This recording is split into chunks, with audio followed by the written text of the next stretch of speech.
akan menjelaskan tentang kehidupan sosial pasar Gunung, studi kasus, interaksi dan solidaritas pedagang di Kecamatan Mayangan, Kota Probolinggo. Sebelumnya, perkenalkan nama saya Robi Hidayat, NIM 223410007. Nama saya Prakaldo Harita Wimbawa, NIM 223410038. Nama saya Sekarang Nafidianti, NIM 223410013. Nama saya Faisalidah Sudiana, NIM 223410013. Saya Dewi Amalia, NIM 11. Andi Putra 223410039. Abstrak dinamika sosial di pasar tradisional. Pasar tradisional berfungsi ganda sebagai tempat transaksi ekonomi dan arena penting untuk membangun relasi sosial. Penelitian ini menggunakan pendekatan kualitatif studi kasus untuk menggali interaksi dan solidaritas pedagang di pasar Gunung Probolinggo. Interaksi pedagang berlangsung dalam bentuk komunikasi sehari-hari, kerjasama hingga persaingan sehat, mencerminkan dinamika sosial khas masyarakat pasar. Solidaritas terbentuk melalui praktik gotong royong, saling membantu dalam kesulitan ekonomi dan ikatan emosional berbasis kesamaan profesi, namun diwarnai tantangan persaingan bisnis. Pasar tradisional lebih dari sekedar transaksi. Pasar tradisional adalah pusat aktivitas ekonomi dan layanan interaksi sosial yang mempertemukan berbagai lapisan masyarakat. Dalam konteks Indonesia, pasar masih menjadi wadah utama untuk memenuhi kebutuhan sehari-hari dan membangun hubungan sosial yang bercirikan nilai kekeluargaan, gotong royong, dan solidaritas. Fungsi ganda pasar ekonomi. Pasar ekonomi di Kecamatan Mayangan tidak hanya berfungsi sebagai ruang transaksi ekonomi, tetapi juga mencerminkan dinamika sosial yang khas. Pedagang membentuk jaringan sosial yang kuat melalui interaksi sehari-hari. Keterikatan sosial mendalam. Solidaritas yang terbentuk melampaui pekerjaan, mencakup bantuan dalam kehidupan pribadi. Hal ini menunjukkan pasar memiliki fungsi ganda, mencari nafkah dan ruang sosial yang memperkuat hubungan antar individu. Rangka konseptual, model implementasi dan teori sosial. Penelitian ini menggunakan berbagai model implementasi kebijakan publik dan teori sosial untuk menganalisis penataan pasar. Tujuannya adalah menghasilkan rekomendasi yang realistis dan berkelanjutan. Yang mana di sini tertera pada gambar. Yang ini ada standar fokus, research capacity, communication flow, dan policy design. Yang standar fokus yaitu kita fokuskan tujuan kita, penelitiannya kita kemana, dan ada research kita cari tempat untuk kita teliti, itu fokusnya ada di mana. Dan komunikasi bertujuan untuk mewawancarai atau melancarkan komunikasi untuk mendapatkan informasi mengenai penelitian yang akan dijalani. Dan polisi desain, sebelum kita melakukan penelitian, kita harus mendesain atau mengelola tata letak pada kerangka teori penelitian. Yang di sini ada keterangannya, teori perubahan sosial, memahami dinamika interaksi dan adaptasi masyarakat terhadap perubahan. Yang kedua ada teori ekonomi, kelembagaan, melihat peran aturan formal dan norma informasi dalam menopang aktivitas pasar. Dan yang ketiga ada teori ruang dan prismatik, yang mana pasar sebagai tempat yang membangun identitas sosial dan budaya, bukan sekedar ruangan fisik. Metode penelitian studi kasus pasar ekonomi. Penelitian ini menggunakan pendekatan kualitatif dengan metode studi kasus untuk mendapatkan pemahaman mendalam mengenai kehidupan sosial pedagang di pasar ekonomi Probolinggo. Lokasi dan subjek. Pasar ekonomi Kecamatan Mayangan subjek adalah pedagang dengan variasi jenis usaha yang melalui kursi observasi dilakukan secara langsung,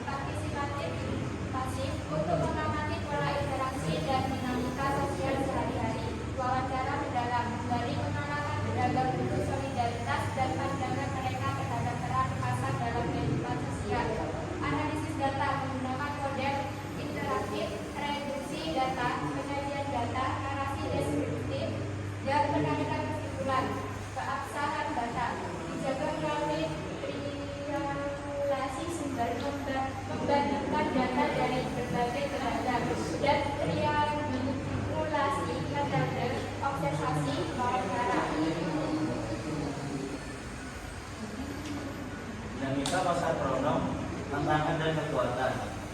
Pasar krono menghadapi tekanan dari pasar modern. Meskipun demikian, pasar ini tetap strategis sebagai pusat ekonomi rakyat. Kendala utama meliputi aspek fisik, ekonomi, sosial, dan kelembagaan pemerataan.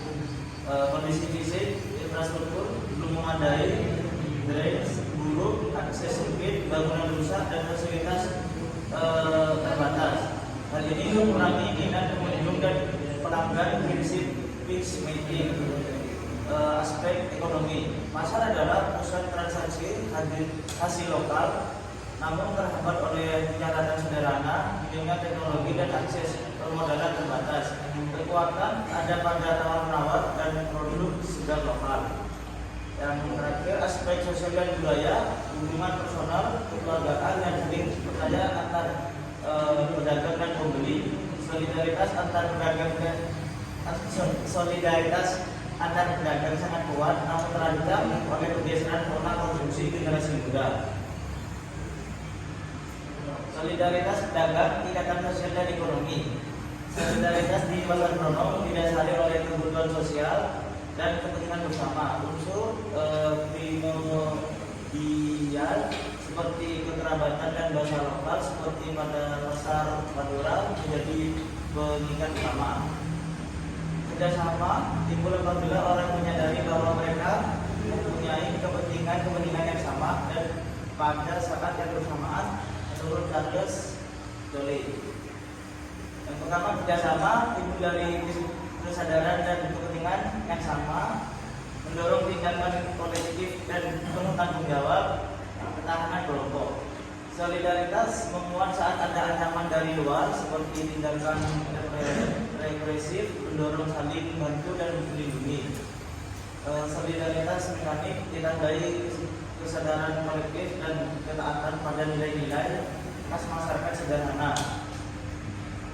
Solidaritas organik berasal dari pembagian kerja yang spesifik mempersatukan masyarakat melalui perbedaan fungsi.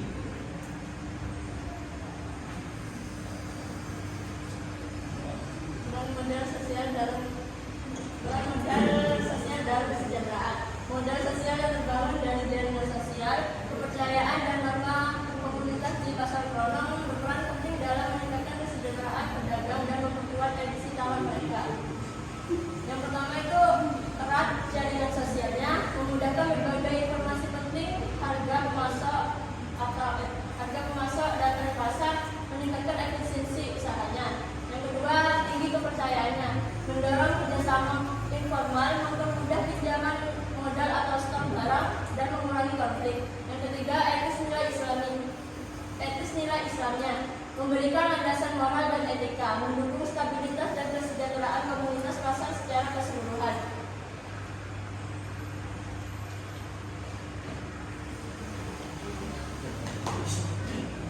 Kesimpulan dan strategi pengembangan. Pasar krono memiliki peran vital namun menghadapi masalah infrastruktur, pengelolaan, konvensional, dan persaingan.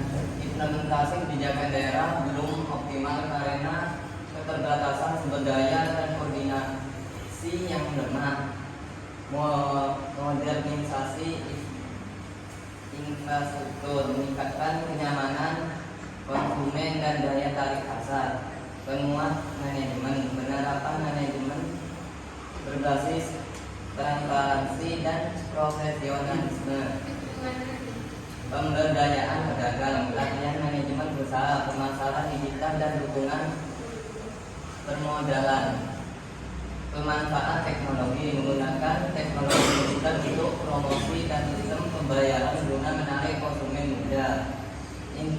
Integrasi wisata, mengintegrasikan pasar dan wisata kuliner dan budaya lokal untuk menarik pengunjung. Sinergi antara pedagang, pengelola, dan pemerintah sangat diperlukan agar revitalisasi pasar krono dapat berjalan efektivitas dan berkelanjutan menjadikannya pasar tradisional modern yang berdaya saing.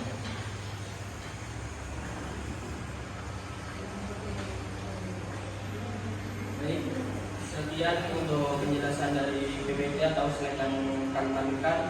Kurang lebihnya kami mohon maaf. Wassalamualaikum warahmatullahi wabarakatuh. Waalaikumsalam.